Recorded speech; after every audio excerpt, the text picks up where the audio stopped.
జై తెలంగాణ, జోహార్ తెలంగాణ వీరులకు కేసీఆర్ గారి నాయకత్వం, జోహార్ కామ్రేడ్ రామలింగారెడ్డి గారికి కేసీఆర్ గారి నాయకత్వం, జై తెలంగాణ. గౌరవనీయులు సభాధ్యక్షత వహిస్తున్న తమ్ముడు వంశీ గారికి మీ అందరి ఆశీస్సులతో రాష్ట్రంలోనే పెద్ద మెజార్టీలో ఒక మెజార్టీని సాధించి విజయాన్ని పొందిన నా ఆత్మీయులు కొత్త ప్రభాకర్ రెడ్డి గారు,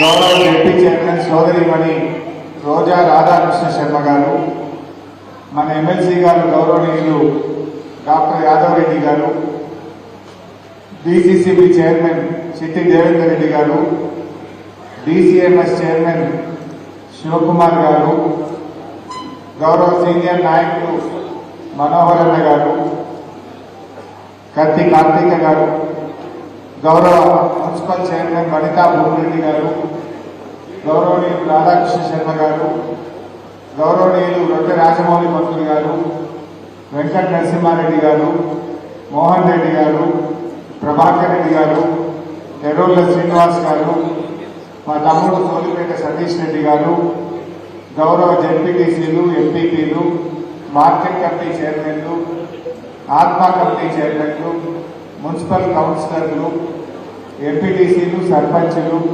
మార్కెట్ కమిటీ డైరెక్టర్లు, మండల పార్టీ అధ్యక్షులు, మరి సీనియర్ కార్యకర్తలకు, నాయకులకు, ఉద్యమకారులకు, ప్రజాప్రతినిధులకు, ముఖ్యంగా మన బీఆర్ఎస్ పార్టీ కుటుంబ సభ్యులకు, మన వెన్నంటి ఉన్న దుబ్బాక జర్నలిస్టు సోదరులకు, ప్రతి ఒక్కరికి నేను పేరు పేరున నమస్కారం తెలియజేస్తాను. ఈ విజయం దుబ్బాక కార్యకర్తలని, ఈ విజయం మీకే అంకితం అని చెప్పి మనం చేస్తాము. దుబ్బాక సత్తా ఏందో 54,000 మెజార్టీ ఇచ్చి చూపించాయి. మాయ మాటలతో, మోసపూరిత వాగ్దానాలతో ఒక్కసారి మోసం చేయగలుగుతావు కానీ ఎప్పుడూ మోసం చేయలేవు అని అద్భుతమైన విజయాన్ని చూపించి కార్యకర్తలు దుబ్బాక అంటే మా గులాబీ పార్టీ అడ్డా అని చెప్పి మరొకసారి చూపించారు. తెలంగాణ ఉద్యమంలో కూడా సతీష్ అన్నాడు ఏమనుకోవద్దని, అనుకునేది లేదు. నిజంగా కూడా తెలంగాణ ఉద్యమంలో అరెస్టులు జరుగుతున్నాయంటే ఫస్ట్ దుబ్బాక అవుతుంది, పోరాటం అంటే దుబ్బాకలు ఉంటా ఉంటుంది, ధర్నాలంటే దుబ్బాకలు ఉంటుంది, రోడ్ ఎక్కుడంటే దుబ్బాకలు ఉంటుండే. అదే 17 సెప్టెంబర్ జెండా ఎగరేయాలంటే దుబ్బాక ఎంఆర్ఓ ఆఫీసులో ఎదుగుతుండే. ధర్నాలకు, పోరాటాలకు, తెలంగాణ ఉద్యమానికి పుట్టిన ఇల్లు మన దుబ్బాక గడ్డ. అదేదో దురదృష్టవశాత్తు ఒక్కసారి మిస్ అయింది కానీ తిరిగి మళ్ళీ ఒకసారి బీఆర్ఎస్ పార్టీ కంచు కోట ఈ దుబ్బాక కృషి చేస్తారు. ఈ విజయం ముమ్మాటికి మా బీఆర్ఎస్ సైనికులది, మా ఉద్యమకారులని చెప్పి మనం చెప్తాము. నిజంగా మీకు నేను ఎంత చేసినా మీరు రుణం తీసుకోలేదు. మా గౌరవాన్ని నిలబెట్టారు. పోయినసారి నేను చాలా బాధపడ్డా, అయ్యో పోయింది అని. ఒక 6 నెలల దాకా నా మనసులోకి ఇలా బాధ పోలే, కానీ దాని వడ్డీతో సహా చెల్లించి 54,000 మెజార్టీ ఇచ్చిండ్రు. నిజంగా నాకు బిర్యానీ తినిపించినంత సంతోషం కనిపించింది. ఒక దశలో నాకు కూడా ప్రభాకరణ మీద కత్తిపోటైనప్పుడు చాలా భయపడ్డాను. ఒక నిజం చెప్తాను తీయాలి, మరి ప్రభాకరణ ఏమంటున్నాను తెలియదు కానీ కత్తిపోటు జరిగినాక తెల్లారిపోయినా ఆయన బాగా నొప్పిలో కూడా మాట్లాడలేదు. నేను ఆయన చేయకుండా మీటింగ్కి వచ్చిన 2వ రోజు మళ్ళీ పోయినా మాట్లాడదామని. అంటే అప్పటిదాకా నాకు ఏందో తెలియదు, అన్న ఏం ఆలోచించిందో, ఎలక్షన్ వ్యవహారం ఏందో, ఆయన ఎట్లా నడుపుతా అన్నాడో, ఏం దాకా ఏం మాటించిండో నాకు ఏం తెలియదు. ఆయన కావాలి ఎలక్షన్ నెత్తి మీదకి వచ్చినాయి, నామినేషన్లు పక్కనే ఉన్నాయి. చెప్పాలో నాకు సమయం అవుతుంది. ఎన్నో రోజు పోతే అంటాడు అన్న నేను పోటీ చేయండి. ఎందుకే అన్న ఏం రాజకీయాలన్నా నేను ఎవరికైనా సీమ కన్నా హాని చేసిందా, నేనేమన్నా తప్పు చేసిందా, ఎవరిని పల్లెత్తు మాట అన్నా ఇదే కట్టిపోతన్నా ఏమైనా నాకు అంత మంచిగా అనిపిస్తలేదు రాజకీయాలు అంటే నేను ధైర్యం చెప్పి అన్న నీలాంటి మంచి మంచి దుబాకులు కావాలి, నీలాంటి మంచి వాళ్ళు ప్రజలకు ఉండాలి, నువ్వేం భయపడకు, నేను బాధ్యత తీసుకుంటా, అవసరమైతే సిద్ధిపేట ఇచ్చిపెట్టి దుబాకులు కూర్చుంటా, నువ్వు ధైర్యంగా ఉండు చెప్పినాక కూడా అంటే ఒక్కరోజు టైం చేయని ఆలోచించుకుంటాను. మీరందరూ కోరుకుంటే నాకు ఏం చెప్పాలో వెళ్తలేదు, మీకు ఏం చెప్పాలో తెలియదు, ఆయన ఏమవుతాడు అంటే ఒక మంచి మనిషికి ఏమైందంటే బాధ కలిగితే, ఎందుకంటే ఏదైనా తప్పు జరిగినప్పుడు శిక్ష పెడితే తప్పు జరిగిందని అర్థం చేసుకోవచ్చు. చేయని నేరానికి, చేయని తప్పుకు, ఏ పాపం ఎరగని వ్యక్తికి, ఎవరిని పల్లెత్తు మాటనని వాడు 10 ఏళ్ళు ఎంపీగా ఉంటే ఎవరు మనసు కూడా నొప్పించని వ్యక్తి, అందరి మనిషి ఆజాత శత్రువు మన ప్రభాకర్ రెడ్డి. సో అలాంటి వ్యక్తి చాలా బాధపడ్డాడు. కానీ అప్పుడు నా పరిస్థితి నాకు ఇంకా గందరగోళం, అదే ఇది ఎట్లా గెలవాలి, పొయ్యి తెచ్చుకోవాలంటే గిట్ అయిపోయాయని చాలా బాధపడ్డా నేను కూడా ఒకరోజంతా. కానీ చాలా రిక్వెస్ట్ చేసి మళ్ళా నువ్వు ఎందుకు వదిలే పంపి నేను చూసుకుంటాను చెప్పిన. మా సిద్దిపేటలో నేనే వెళ్ళాన్నా, మేము అందరం దుబ్బాకులం సిద్దిపేటలో కలిసి పనిచేస్తాం, నువ్వు రండి పడకు అని చెప్పి ధైర్యం చెప్తే నిజంగా మీరందరూ కూడా ఒక్కొక్కరు ఒక ప్రభాకర్ రెడ్డి లాగా పనిచేస్తారు. అభ్యర్థి ప్రచారం రాకపోయినా చాలా కష్టపడి కసితో పనిచేసింది. మీ కసి దెబ్బలిపితే కానీ బయటపడలేదు. ఎంత కసి ఉందో అది అర్థం కాలేదు, ఆ కసి దెబ్బలిపితేనే బయటపడలేదు. నిజంగా మా కిషన్ రెడ్డి ఎలవకుండా, అదేవిధంగా మేడికాయల వెంకటేషన్, ఇంకొక అన్న యాడ్ చేసుకోవాలి మా ఇల్లు రవీందర్ రెడ్డి. పాపం ఆయన దుబాకలు తిరిగి ఆయనకు అప్పటికే డిస్క్ ప్రాబ్లం ఉండేది. ఆయనకి డిస్క్ కొలాప్స్ అయితే మేజర్ వెన్నుపూస మేజర్ సర్జరీ అయ్యి ఇంట్లో ఉండదు. బట్ ఆయన కూడా మీరు చప్పట్లు కొట్టి ఆయన చెప్పాలి. దుబాక రూరల్ మండలం బాగా తిరిగి మంచి సమన్వయం చేసి మంచి మెజార్టీ తెచ్చే ప్రయత్నం చేసింది. వాడు మా శ్రీహరి యాదవ్ కూడా కనబడుతుంది, మేడికాయల వెంకటేషన్ కనబడతలేడు, మా చిన్నం రాజ్కుమార్ అన్న కనబడుతున్నాడు, ప్రభాకర్ వర్మ కనబడుతున్నాడు, కిషన్ రెడ్డి కనబడ్డాడు, మోహన్ రెడ్డి మా పెద్దలింగారెడ్డి పల్లి తమ్ముడు కనబడుతున్నాడు. చాలామంది కూడా వచ్చి మీతో పాటు కలిసి పనిచేసినారు. అసలు ఎవరు అవసరమే లేదు, ఏదో దెబ్బతిన్న పాకమని కలిపినాం. కానీ మీకే గిట్ల కడుపులో తిరుగునదని కూడా అవసరం మారిపోతుంది. మరి ఏది ఏమైనా మీకు నేను ఎప్పటికీ రుణపడి ఉంటాను. చాలా మంచి ఫలితాన్ని మీరు రాబట్టారు. సరే, ఇందాక మా రోజమ్మ గారు మాట్లాడుతూ ప్రభుత్వం రాకపోయాయని బాధ కలిగింది. నా దృష్టిలో మనం కూడా సరే ఉంటుంది, ఎవరికైనా ఉంటుంది. ఇది ఒక స్పీడ్ బ్రేకర్ లాంటిది. స్పీడ్ బ్రేకర్ వస్తే ఏమైతుంది, బండి స్లో అయితే మెల్లగా స్పీడ్ బ్రేకర్ దాటినాక మళ్ళీ పికప్ తీసుకొని కదా. తప్పకుండా టీఆర్ఎస్ పార్టీయే ఈ తెలంగాణకు శ్రీరామ రక్ష. ప్రజలు తప్పకుండా మనకు గుర్తిస్తారు. ఇప్పుడు మనం కూడా తెలుసో తెలియక తప్పులు చేస్తే సవరించుకుంటాం, తప్పేమో మనిషి కదా. ఒకవేళ ప్రజలకు నచ్చని విషయాలు నిర్ణయాలు ఉంటే సమీక్షించుకుందాం, దాన్ని సవరించుకొని ముందుకు సాగుదామని చెప్పి మనం చెప్తాం.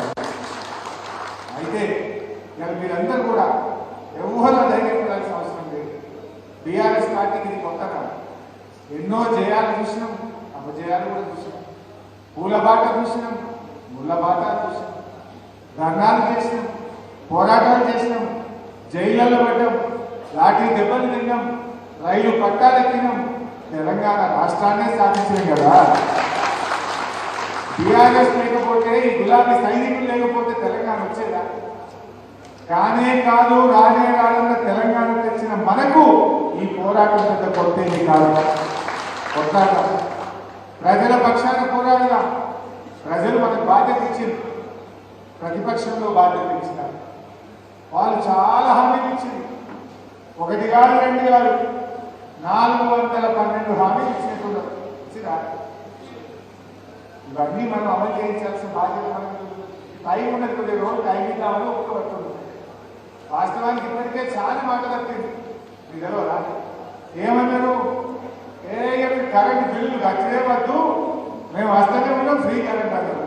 ఇప్పుడే ఊళ్ళో పనులు వచ్చి 30 ఇంటి బిల్లు వసూలు చేస్తలేదా? ఇంకా మాట తప్పినట్టా లేదా? మీరు వడ్లు అమ్మకుండి మేము వస్తూనే ఉన్నాం, రాగానే 500 బోనస్ ఇచ్చి పట్టుకోవటం అన్నారు. కొన్నరా? వానకాలం అట్లా అయిపోయి బోనస్ నానే లేదు. రైతు బంధు పైసలు ఇప్పుడు వస్తే 10,000 అవుతాయి, మేము గెలిచినట్టు వస్తే 15,000 అవుతాయి అన్నారు. అన్నారా? నా 10,000 15,000 ఏమన్నారు? మేము గెలిస్తే 10, నేను గెలవలేదు 15 వస్తాయి అన్నారు. మరి గెలిచిండ్రు 15,000 ముచ్చట లేదు, అదే పాట 10,000 ఇస్తామన్నారు. అవన్నీ వచ్చినాయా? మీకు ఒక విషయం యాడ్ చేయాలి. కరోనా వచ్చిన కష్టకాలంలో కూడా ఎమ్మెల్యేల జీతాలు బంద్ పెట్టి, మంత్రుల జీతాలు బంద్ పెట్టి, ఉద్యోగస్తులకు సగం జీతం ఇచ్చిండు, రైతులకు మాత్రం సకాలంలో రైతు బంధు ఇచ్చిండు కేసీఆర్.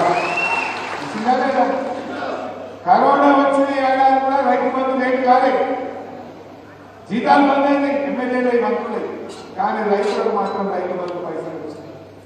ఒక్కసారా 2 సార్లు 11 విడతల్లో 72,300 కోట్ల రూపాయలు ఇచ్చింది కేసీఆర్ ప్రభుత్వం.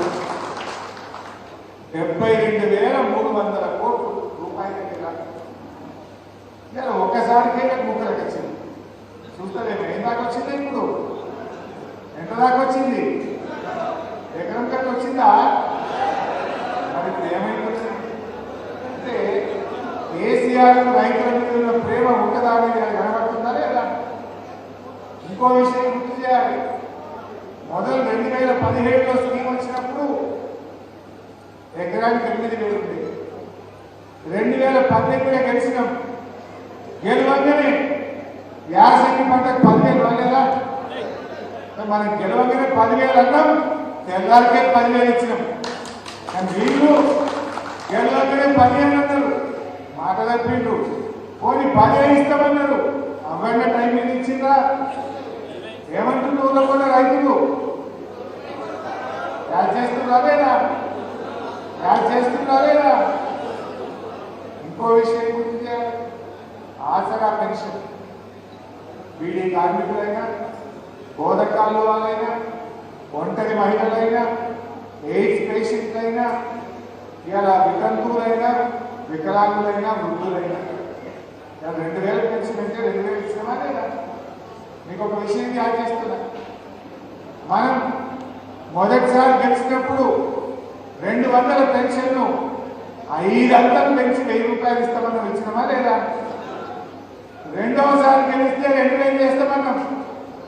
గెలిచిన తెల్లారి, గెలిచిన తర్వాత వచ్చిన నెలలో 1000 పెన్షన్ 2,000 పడదా లేదా? వీళ్ళు ఏమన్నారు? ఎలక్షన్లు జరిగేటప్పుడు అవార్డు పెన్షన్ ఎంత అన్నారు? 2,000 అన్నారు. అనగానే ఏమన్నారు ఈ రేవంత్ రెడ్డి గారు? ఇగో మేము వస్తున్నాం కాంగ్రెస్ పార్టీ రాగానే 2,400 ఎక్కరు. అయిందా? 4 అయిందా? మనం 1,002 అన్నాం, గెలిచిన తెల్లారి 2,000 చేసి ఇచ్చినాం రైతు ప్రజలకు. కానీ వీళ్ళు గెలిచిన తెల్లారి 2,400 అన్నారు, ఇచ్చిందా? 2,400 అంటే మాట తప్పింది. 10,000 రైతు బంధువులు 15,000 అన్నారు, మాట తప్పిండు. కరెంటు బిల్లులు కట్టద్దన్నారు, మాట తప్పిండు. బోనస్ ఇస్తామన్నారు, మాట తప్పిండు. ఇది మనం కొత్తగా అంటలేం. అవి మా అన్నయ్య చేస్తుండ్రు వైసీపీ సార్. రుణమాఫీ గెలవంగానే డిసెంబర్ 9వ తారీఖు నాడు 2 లక్షలు ఒక్కటేసారి మాఫీ అన్నారు. అయినా అదవకన్నా అన్ని మాట తప్పే ఉంటారా? అడుగుతావో ఇప్పుడే అడుగుతావు వాళ్ళు. నీకు కొత్తగా ఏమి అడుగుతలేము ఆయన, నువ్వే దేని చెప్పినావు. గెలవంగానే మళ్ళీ 4,000 ఇస్తాను, నువ్వు అన్నది యాడ్ చేస్తున్నావు. గెలవంగానే కొత్తగా లోన్లు తెచ్చుకొని బ్యాంకులో లైన్ కట్టి 9 తారీఖు 2 లక్షలు మాపండి, నువ్వు అన్నదే యాడ్ చేస్తున్నావు. గెలవంగానే 15,000 రైతు బంధు ఇస్తాను, నువ్వు అన్నదే యాడ్ చేస్తున్నావు. గెలవంగానే 500 బోనస్ ఇస్తా, వాటిని అమ్ముకోకు అంటే ఏమైనా ఈ బోనస్ అని నువ్వు అన్నదే నేను యాడ్ చేస్తున్నా తప్ప కొత్తగా అడుగుతున్నాడా? ఈ కొత్తగా అడుగుతా నీ డేట్లు నేను పెట్టినా మీ హనుమంతరావు గారు ఏదో అంటుంది, హరీష్ రావు తొందరపడుతున్నాను. నేను తొందరపడలేదు, ప్రజలు అనుకుంటున్నాను. నువ్వు పెట్టిన డేట్లే కదా ఇది, నేను ఇంత డేట్లు పెట్టినా? నువ్వే డేట్ పెట్టినావు. నువ్వు పెట్టిన డేట్ నేను యాడ్ చేస్తున్నా. ఆ సంగతి ఏందో ప్రజల పక్షాన ప్రజలు మమ్మల్ని అడుగుమని ప్రతిపక్షంలో కూర్చోబెట్టిండు. ఆ ప్రజల పక్షాన నేను యాడ్ చేస్తున్నాం ఆయన. నువ్వు మాట చెప్పింది మేమా నువ్వా? ఇవాళ ప్రజలకు సమాధానం చెప్పాలి. మళ్ళా ముందు ముందుగానే ముసళ్ళ పండుగ వాళ్ళు ఉన్నది చాలా ఒక అబద్ధం కూడా చెప్తున్నారు. మీరు గమనించిందో లేదో? 6 గ్యారెంటీలు 2 అయిపోయినాయి. 6లో 13 ఉన్నాయి హామీలు. పేరుకు 6, ఒక దాంట్లో 3 ఉన్నాయి కదా. 6 అంటే 13, కానీ 13లో 2 చేసిరు, 6లో 2 చేసిరు అబద్ధం ఆడుతున్నారు. నిజంగా ఇంకా చాలా విషయాలు ఉన్నాయి. తప్పకుండా మనం మంచి కొట్లాడదాం, ప్రజలతో కలిసిమెలిసి ఉందాం. తెలుసో తెలియకో ఏదైనా తప్పులు జరిగితే దాన్ని సవరించుకొని ముందుకు పోదాం. పార్టీని బలోపేతం చేసుకుందాం. గ్రామ స్థాయి నుంచి రాష్ట్ర స్థాయి దాకా బలోపేతం చేసుకుందాం. తప్పకుండా భవిష్యత్తు మనదే, ముమ్మాటికి మనదే. ఎవరు అదే కూడా అవసరం లేదు. పడితే ఎన్నోసార్లు వేసిన మనం ఎవరేదా? తెలంగాణ ఉద్యమంలో ఎన్నో పోరాటాలు చేసినాం, కింద పడ్డం, లేచినాం, ఓసారి కింద పడ్డాం. బట్ ఏదైనా అంతిమ విజయం మనది. అదే తెలంగాణ రాష్ట్ర సాధన. మనం కూడా మంచిగా కలిసి పనిచేద్దాం. అన్ని విషయాల్లో కూడా ప్రభాకరణతో పాటు కార్యకర్తలకు, మా ప్రజాప్రతినిధులకు పూర్తి స్థాయిలో నేను అండదండలు అందిస్తానని కూడా మనం చేస్తాను.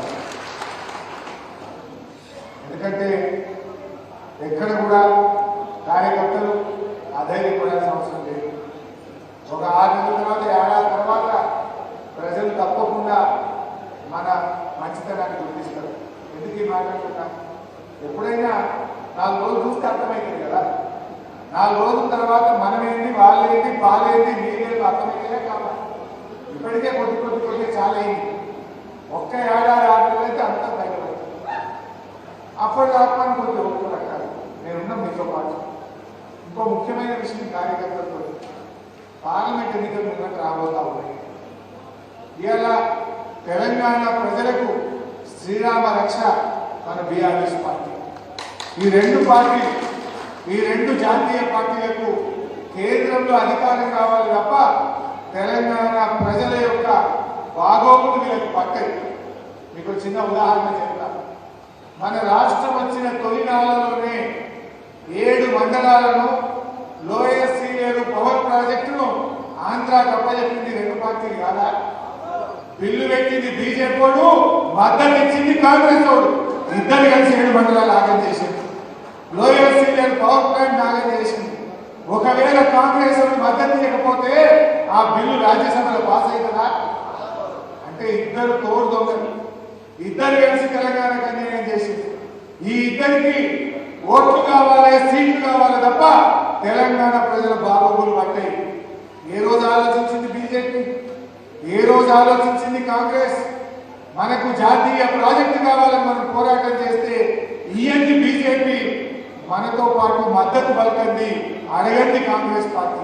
నేను అడిగినా కాంగ్రెస్ అంటే 2 పార్టీలు కూడా తమ రాజకీయ ప్రయోజనాలు, కేంద్రంలో అధికారం కోసం వాళ్ళు ఆలోచిస్తే తప్ప తెలంగాణ ప్రజల ప్రయోజనాలు పట్టాయి. అందువల్ల పార్లమెంట్ ఎన్నికల్లో కూడా మనం ఖచ్చితంగా బీఆర్ఎస్ పార్టీ గెలుపుంటేనే రేపు రాష్ట్ర ప్రయోజనాలు కాపాడబడతాయి. రేపు ఢిల్లీలో గొంతు విప్పాలన్నా, రాష్ట్ర ప్రయోజనాలు కాపాడాలన్నా, రాష్ట్ర హక్కుల కోసం పోరాడాలన్నా అది బీఆర్ఎస్ ఎంపీలు మాత్రమే చేయగలుగుతారు. ఎందుకంటే మనం చూసిన బీజేపీ మనకు గిరిజన యూనివర్సిటీ అన్నారు, ఇప్పటికీ చేయలేదు. అదేవిధంగా మన వరంగల్ కోచ్ ఫ్యాక్టరీ అంటే ఇవ్వలేదు. ఈ రకంగా బీజేపీ మనకు అన్యాయం చేసింది. మరి కాంగ్రెస్ కూడా బీజేపీకి అడుగులకు మడుగులకి తప్ప మన పోరాటంలో ఈ రోజు కూడా కలిసి రాలేదు.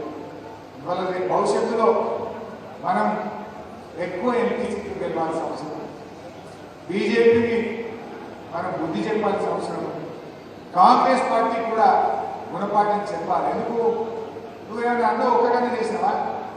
9 తారీఖు 2 లక్షల రుణమాఫీ అన్నావు, పార్లమెంట్ ఎన్నికల లోపు నువ్వు 2 లక్షల రుణమాఫీ ఇచ్చిన మాట ప్రకారం చేస్తేనే నేను ప్రజలు నమ్ముతారు, లేకుంటే నమ్ముతారా? నువ్వే చెప్పిన 9 తారీఖు ఇస్తాను. రేపు పార్లమెంట్ ఎన్నికల్లో నువ్వు ఓటు అడగాలంటే 2 లక్షల రుణమాఫీ చేసినాకనే కాంగ్రెస్ ఓటు అడగాలి. 4,000 ఆసన పెన్షన్ ఇస్తేనే నువ్వు వాళ్ళకి హక్కు ఉంటుంది.